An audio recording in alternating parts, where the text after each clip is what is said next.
Yeah, it's exciting to be with you tonight. You know, last week you got the chance to hear from Stefan Wisniewski and Derek Ellison. Thanks to Derek for stepping in and leading that discussion. And just a huge blessing, I hope, to many of you. I got to watch the video. And one thing you'll always know about Stefan Wisniewski, not Steph DeSmit, who you're going to hear from tonight, but is, man, that guy's intense. You know, when you play offensive line in the trenches, he's intense. And so tonight we get to hear from one of our Riley is actually on staff with FCA. Stephanie's husband is on staff down in Georgia and works for FCA Lacrosse in Georgia. And you get to hear from his wife, who is his better half. And, you know, one of the things I love about Riley and Stephanie is that they just bring joy to every room. You know, they just exude joy, and you're going to get to see that tonight.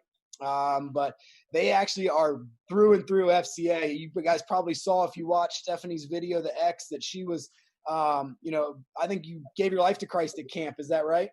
Yes, I did. Yeah, so at FCA Lacrosse team, Gettysburg represent. And so they just are FCA, you know, and she's going to tell a little bit of her story. So, Steph, why don't you just introduce yourself, tell a little bit about you, and then we'll jump into some of the questions.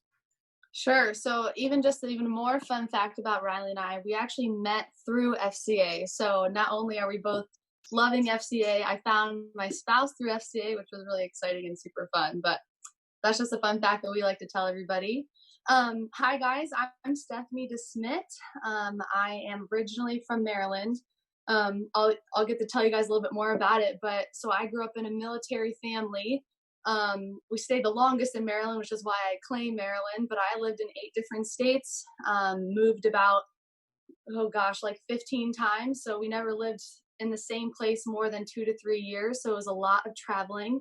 And then to add on top of that, I'm from a family of 10 siblings. So my 2 parents and then 10 of us. I have a twin brother named Steven, and he's in the Coast Guard. We're all pretty much scattered, but all except for 2 of us played lacrosse in college. So I grew up not playing organized sports until I was a freshman in high school, but I got to play in the backyard with my brothers and sisters. And I learned to run fast, to run away from my big brothers, and I learned to be creative by playing with my sister. So that was really fun. And obviously, if you've ever seen the movie Cheaper by the Dozen, that literally was my life growing up. So peanut butter and jelly sandwiches, pastas, all the big kind of meals you get, that's what my mom was trying to feed us all. Honestly, to this day, I'm trying to figure out how to feed Riley, and I don't know how she figured out how to feed 10 children. So there's 6 brothers and 4 sisters, or 3, including myself. So she had to feed a lot of growing boys, and I'm sure that was a hassle in itself. So being in the military family, we moved around my whole life. So we were actually all homeschooled. And when we got to high school, we had the option to either stay and keep being homeschooled, or if we wanted to go in and play public sports. A lot of us did that. So all the people who, I think only my oldest sister and my youngest sister chose to stay homeschooled because neither of them played lacrosse in college. But the rest of us chose to go into public school our freshman year. And that's where we all started playing 3 sports, because my parents made a rule that we had to play 3 sports in each season, so that if we weren't doing something, we'd be getting better on the field. So I didn't know what to do in the winter because all my brothers wrestled and my sister played basketball, and I was awful at both of those, and there was no way I was wrestling.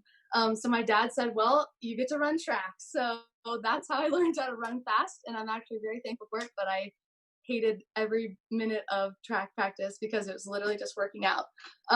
But yeah, so I got to play field hockey in the fall, track in the winter, and then lacrosse and a little bit of track in the spring, because my coach always wanted me to try and come get some more points for the teams. So sometimes I'd literally be in lacrosse practice and then run up to the field or to run up to the track to just do my my heat and then go back down to lacrosse practice. So a very active family. Again, we played everything from lacrosse in the yard to bingo as a family. Like, we're probably the most competitive people you'll meet.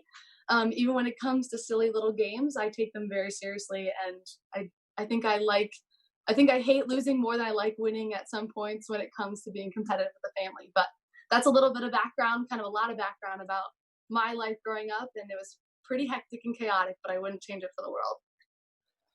That's awesome. So kind of looking back on your childhood a little bit, I mean, you got 10 kids, you were playing all kinds of stuff in the yard, probably every sport known to man.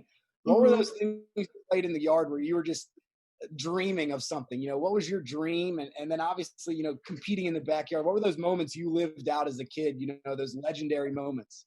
Yeah, so there's two very specific things that for some reason, whenever it snowed, I lived in Colorado for 4 years of my life, so it snowed a lot. But one of the things we loved to do was roll the big snowballs, and then we make this massive mountain. And having brothers, of course, it becomes king of the hill. And whoever was the dominant one for the longest, like, won. Again, we never really won anything. It really was just being competitive, the bragging rights that you get as a family. And that was one thing, I think, just learning to be the best. And it doesn't just last for, okay, I'm on top for a second and I got to push everybody off and then I fell off. You have to stay there and you have to stand your ground. You have to keep working hard and keep pressing on. I think that played a large role in later when we'd be playing fiddlesticks. So that's like the mini lacrosse sticks, and we'd make smaller fields because it just was more fun to do that. So we'd make 2 small fields.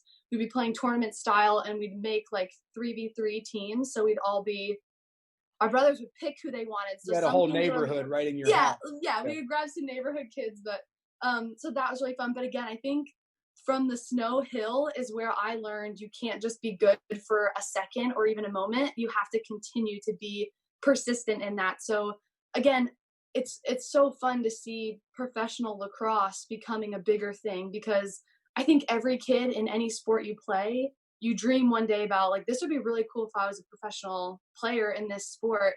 Because I know I thought that about field hockey when I was in high school, and same thing with lacrosse. But there was professional field hockey versus lacrosse at the time. But in the back of my mind, I loved lacrosse the most. So I was like, this would be so cool if there was it for the girls, because it was starting to be a little bit for the boys, but not the girls yet. So I think that dream of always wanting to be the best stemmed from my siblings pushing me to be like better. But again, I think every kid dreams about being professional in any of their sports, because you work so hard. Like, you think about all the hours you put in practice, and then game time, that's only like a 40-minute, 30-minute, maybe hour game. Baseball gets a little bit longer. I don't really know the timing of that, but you spend so much time perfecting your craft and practicing and throwing on the wall, playing with your teammates, playing with your siblings. And that's what really builds a champion mindset, the king of the hill mindset versus the game times, because all the other stuff is where you put the work in. So I think I learned to get pushed down in the mud by my brothers a little bit more so than other people. But yeah, I think I dreamed about being a professional player, and I dreamed about just being the best. Like, a lot of my siblings were All-Americans. A lot of my siblings had these awesome accolades that I wanted to get when it was my turn to be in high school, to be in college, and then eventually professional. So that was my motivation, I guess, is watching my siblings have individual awards that I really, really wanted to prove that I was at that level as well. So let's figure this thing out. Let's settle it once and for all. They're not here to defend themselves. Who is the most athletic of the bunch? Oh gosh. So I had a brother who played football and lacrosse at Towson University. His name's Peter. And then Catherine is the sister that I get to play. So I went to Pfeiffer University my freshman year, and everybody, fun fact on the call, Chris's cousin was my coach for a season. We don't tell people that. Yeah. And then she left and went to Campbell University. And then I transferred after my freshman year to Messiah, where I was a 2-time All-American. And then the year after I graduated, went and played professionally, and then coached collegiately the year after. So just a fun fact about that. I told, who was the best? So I got to play my freshman year with Catherine, and I think I'm competitive, but she's the most competitive person and is so good at any sport she plays. So I would say Peter and Catherine are the best. I would say I'm a third on the tier of that, but out of 10, that's better than half, so I'll take it. That's right. You're in the top third, really. I mean, yep, that's great. That's right. That's great. I actually remember Peter at Towson. So he and I were close in age, and I remember him there. My brother was at Towson. I think they overlapped a little bit, so that's pretty cool. Sure. My brother worked the football program. So kind of transitioning to your career, enough about those other 9. Let's talk about you a little bit. And so talk us through a little bit about your career. Obviously you went to Pfeiffer, and then your coach transfers, and then you're at Messiah. I think you're a multiple-time All-American, and you were very successful. So talk us through that college phase for you, and really those moments that defined you. Sure. I mean, it all starts with the recruiting process. So in high school, guys, it's a lot, but definitely keep looking into all the different schools. I know COVID adds its own challenge with this, but I would say I chose Pfeiffer for the coach and to go play a year with my sister. And I didn't look too much into the school, into any of the extra stuff, because I went in undecided as a major. And lo and behold, the Lord takes away things that he wants us to learn that we shouldn't be relying on. So he took away the coach that I wanted to play for, and my sister ended up graduating the year after. So I was going to be left with, why am I here at the school, and what is holding me here, more so than just lacrosse. Even though I love it, I made a career of it, it still can be taken away. And I think we saw that this year with COVID. With all your sports, they got taken away, and you played your last practice or game without even realizing it. So that was a big summer going into my sophomore year of not really knowing what I wanted to do. And I had every intention of going back, because again, once my name was on something or I committed to something, I wasn't very quick to jump ship, I guess you could say. But the Lord opened up amazing doors with getting involved with FCA lacrosse specifically more. So my high school senior year going into college was definitely where I became a stronger Christian, and I found that true relationship with the Lord. And it wasn't just, hey, Lord, I need this, thanks, like, I believe in you, blah, blah, blah. It was, Lord, I'm committed to you. How can I live out the gospel where I go? So Pfeiffer was a great opportunity to be at a secular school and learn what it looks like to be different. So what am I doing at these parties? How am I encouraging and loving on my teammates, even though I don't necessarily want to do the same things that they're doing? And then how do I stand out on the field as a Christian? Like, what does that look like? And again, that just came with a selfless attitude. My sister played a huge role in showing me what that looked like, and being a great example of that. So then transferring to Messiah, it's a Christian school. Everybody's Christian, quote unquote. But I think that transition was a big challenge of, okay, so you look different here at Pfeiffer because it's easy to look different when everyone else is doing something and you're standing out. But what does it look like when everyone's so-called doing the right thing? And how does the gospel living out look like at a Christian school? So I had to learn what I believed and why I believed it. I mean, they have you take theology classes, and they tell you a lot of different things, but no one tells you what to believe. So it really challenged me to dive into the word and really see what that says about my life, and what it says about being an athlete. So again, a verse I'll get to share with you later, but Colossians 3:23, whatever you do it enthusiastically as something done for the Lord, not for man. And I took that verse. That's been my verse for a long time now, of I can't be doing stuff for other people. Accolades are great. All those things are great. But again, at the end of the day, how am I living out my life, making God famous and not making myself more famous? Because I'll die and I'll go away, and people will forget the name Steph Athens DeSmit, and that's okay. But I don't want people to forget the name Jesus Christ and what he did for me and what he's done for our entire world. So that was something that Messiah had a huge role in my life, of coaches and teammates investing in me, and having different devotionals. And again, we had a team devo that we did every Thursday, but that wasn't enough. And you can't just do one thing. It's not enough just to go on Sunday, but you got to do that study by yourself. You got to dive into the word yourself, because the questions that people ask, they ask you. They don't ask your youth pastor, because he probably knows all the answers, but your close friends are the ones who are going to be asking you. And if you can't have answers, then I encourage you to go to the Bible, because that's where I found all of mine. So yeah. And then my senior year, my coach, the professional women's league was starting to get talked about, and they were starting to do a draft, and my coach told me to put my name in, and I didn't think I was good enough. Being a Division III player, you're like, okay, right now Maryland's the top school, North Carolina, Syracuse, you hear all these big name schools, and I was like, there's no way they're going to pick a small Christian school player, regardless of accolades that I have gotten or what I've done for my team. Like, they're just not going to pick me. And I was wrong. So I got to be one of the first. I think there were 3 Division III players on the first women's professional league.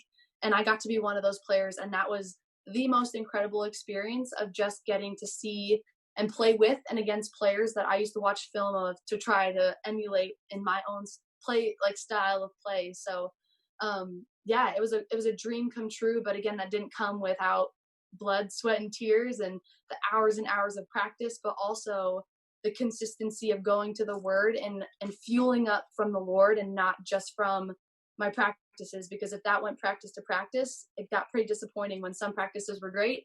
Here's my high, and then some practices were bad. There's my low. If that's how my emotions are going, then that's not good. I need to be pretty consistent with what I'm doing. So yeah, that came from the Lord. That didn't come from me. Oh, that's good. So, hey, just as a reminder, if you're on the call or on the Zoom, you have questions, throw them in the chat. We'll try to get to some here in a little bit.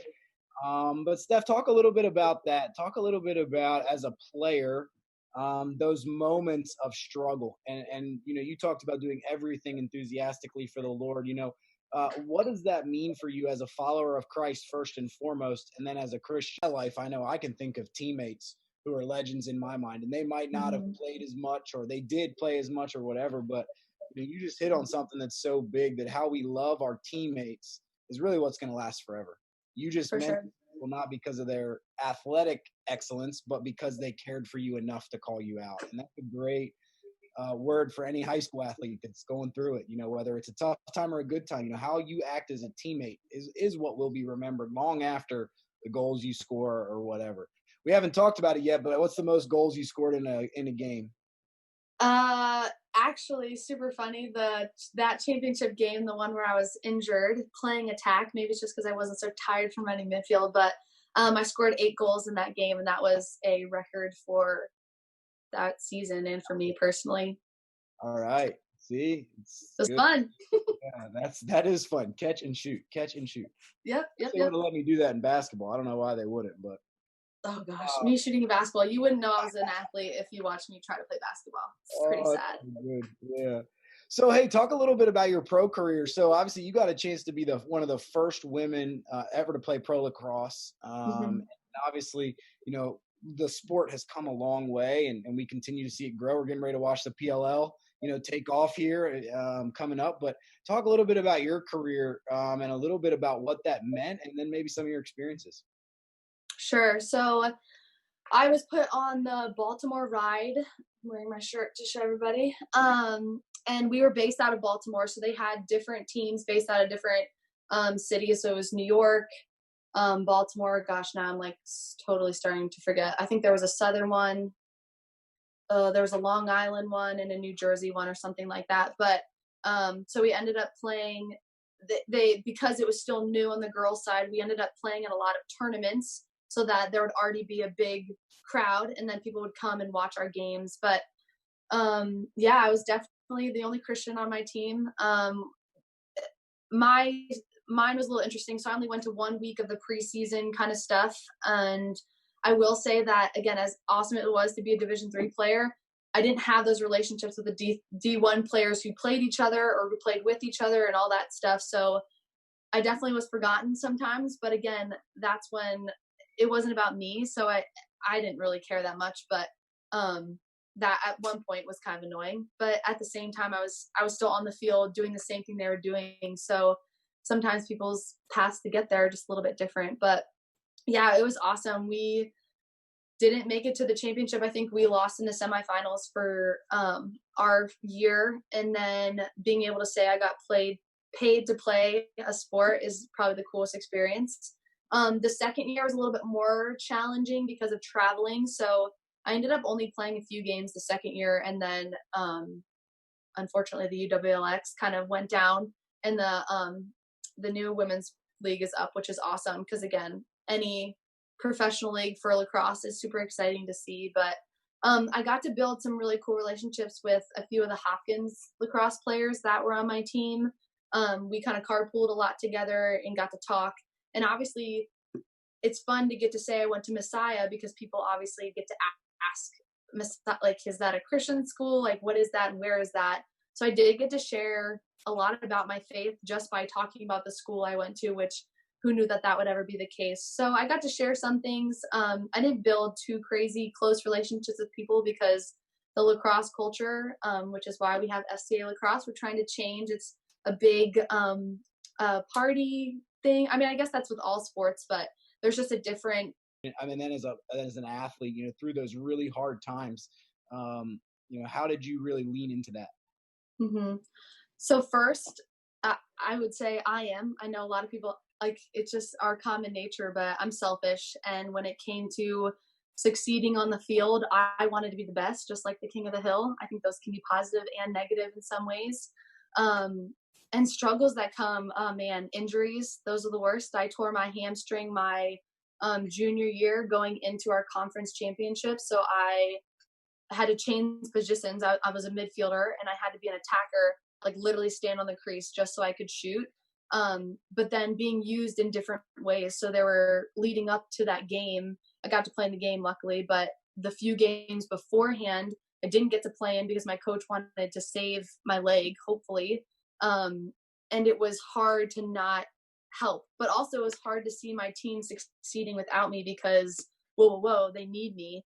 So now what is my role? They don't need me. And you get jealous of success that's happening, even though you want your team to succeed. But at the same time, I was like, I wish that she wasn't doing as good as she's doing, or I wish this. And those thoughts that come in, those aren't from the Lord. So anything that's lovely and pure and right and honorable, those are from the Lord. And anything else, you have to test those because they're not from the Lord and they're from the devil. They're from yourself and the selfishness that comes within. But an injury was hard because, again, I think it really showed my selfishness. So teammates saw me get quiet.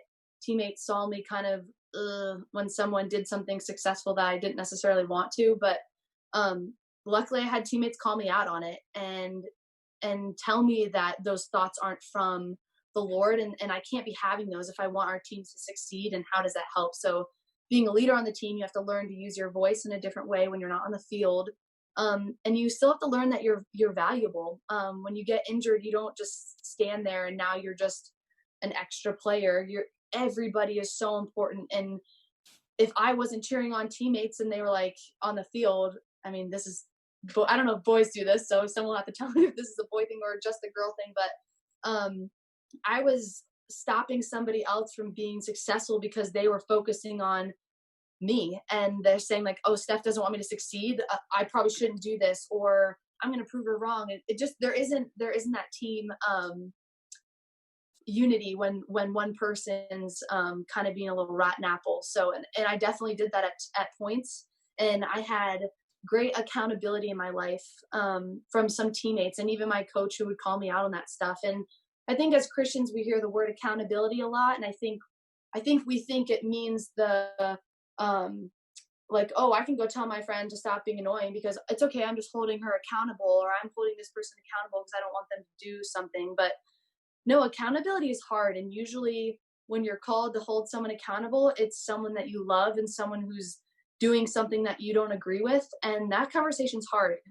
So if you're finding it easy to find or holding other people accountable, maybe you should look at the log in your own eye before you pick out the speck in somebody else's. But a lot of times those conversations are hard, and sometimes the people don't want to hear it. And I know I didn't want to at times, but teammates loved me enough to come and show me what I was doing was hurting the team more so than it was helping. So I would say injuries was a big thing. And then I just lost my train of thought. So injuries was big for sure. That's good. And I think too, I mean, you just hit on something, you know, I think we talk about with our athletes, you know, being in this kind of phrase we've been talking about is this idea of legendary. And I think, you know, in a different, what's the word I'm looking for, with groups of people, it's just different. So, and I didn't want to do that, but I was always the one to tell teammates, if you need a DD, if you guys need me to come pick you up later when we'd be staying at hotels and stuff, they always had me if they needed me. But it was fun. I enjoyed more so the stuff on the field than any of the off the field stuff, but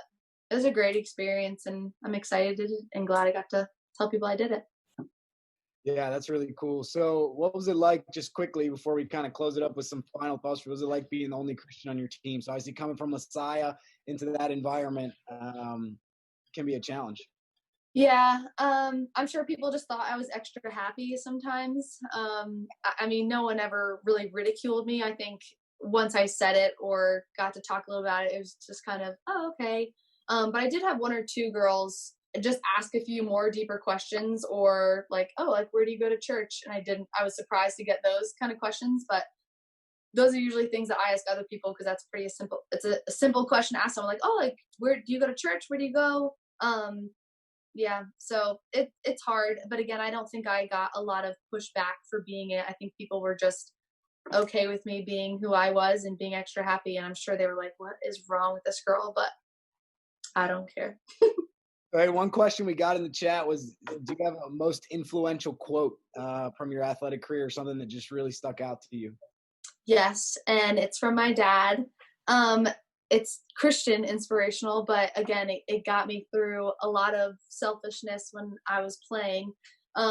Actually, it's like kind of twofold. So there's one, it's playing for an audience of one, which I'm sure a lot of you have heard of, and the audience of one being Jesus Christ and God. And then the second one is make God famous. So as an athlete, I think we have an incredible platform that we're given to be on a field where people are watching us. They're watching how we're interacting with our teammates. They're watching how we're interacting with starters versus non-starters. They're watching how we clean up the field, what we're saying, how we're interacting with the refs when we don't agree with a call or something like that. And when my dad would always say, right, when he'd drop us off for anything in high school, and then even praying before us in games or sending us that text in college, he would always say, make God famous. And when you really go into playing a sport and doing anything in life with that mentality, wow, it can't be about you, because who cares about your name? It's about his name to make him more famous, and less about you. So again, those two were my more specific inspirational quotes, but they came from my dad. Cool. Actually, I lied. Make God famous came from Coach Lang, who coached at the Naval Academy. He was a basketball coach. He then coached for the 76ers, and now I forget what college he's at, but he actually was the first one to say it, and then my dad stole it. Is he at Lehigh? Do you know? No, I don't think it's Lehigh. Maybe it is Lehigh. I'd have to go ask my dad. No, it's something with a bird. Like when we watch their games, the bird, it's something with their mascot where the entire game he does this and doesn't stop. It's like something about like pressing on or something, but literally the whole time the mascot bird has to do this. Mascot deserves extra pay, let me tell you. That's what I'm saying. Well, hey, as we close out, I'd love to just kind of give you a few moments here to close out with any, words you have for these athletes. A lot of high school athletes aspiring to play in college, but any thoughts for them? I just saw someone comment, it is St. Joe. That's exactly where it is. So that's funny. But yeah, guys, again, my verse for all of college was Colossians 3:23, and I'll read it one more time for you. So whatever, and there's a lot of different versions. So whatever version you like to memorize or read, go for it. But whatever you do, do it enthusiastically, as something done for the Lord, not for man.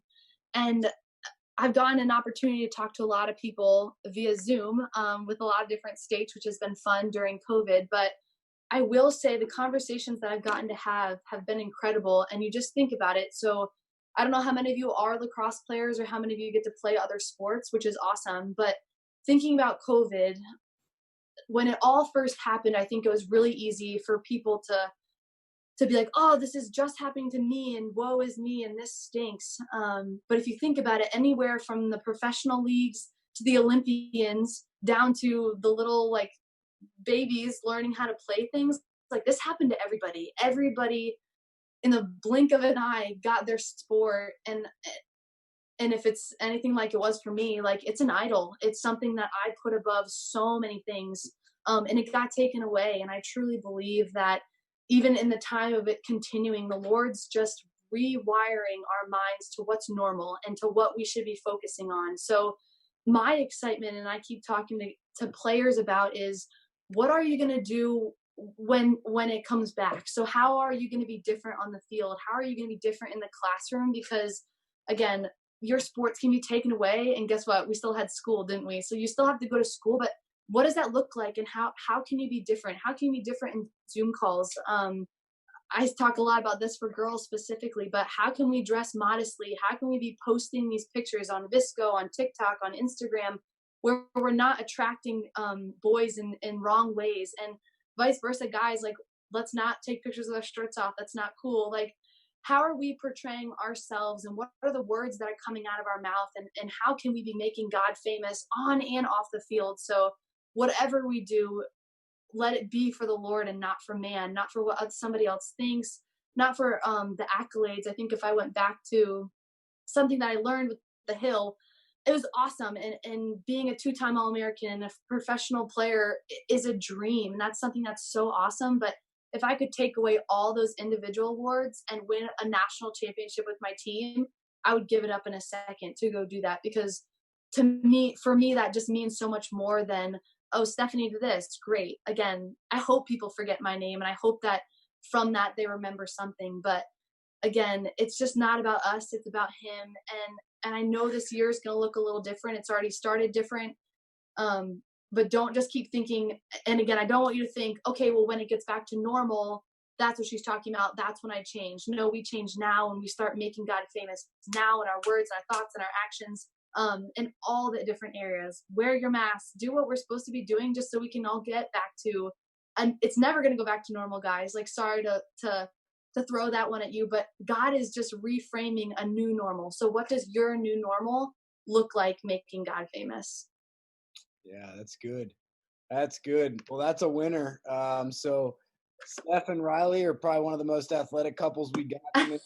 Steph being an two-time All-American, pro lacrosse player. Riley played at Hopkins.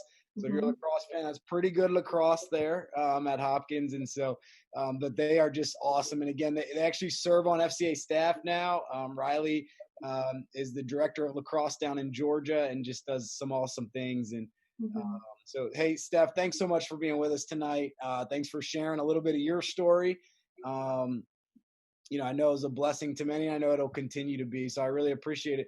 Hey, if you're on the call tonight, as we kind of end this time, and we're getting ready to kind of end Legends, we got a couple weeks left. We're over halfway home, and you guys have been putting in the work and the effort. But one of the things I just want to continue to remind you is that the most important decision you can make in your life is that decision to have a personal relationship with Jesus Christ. You heard from Steph tonight how it transformed everything, even from selfishness to selflessness in her life, and how that relationship will transform everything about you. And so, again, just as a reminder, you have huddle leaders that care deeply about you. They want to talk to you about it. You have staff around you that want to have that discussion with you. And so please reach out to me, reach out to our staff, reach out to your huddle leaders. We would love to be a part of that discussion with you. So we're praying for you guys. We love you. Thanks for being on tonight. And we'll see you guys on Sunday or Monday for our next program. So have a great night. Thanks.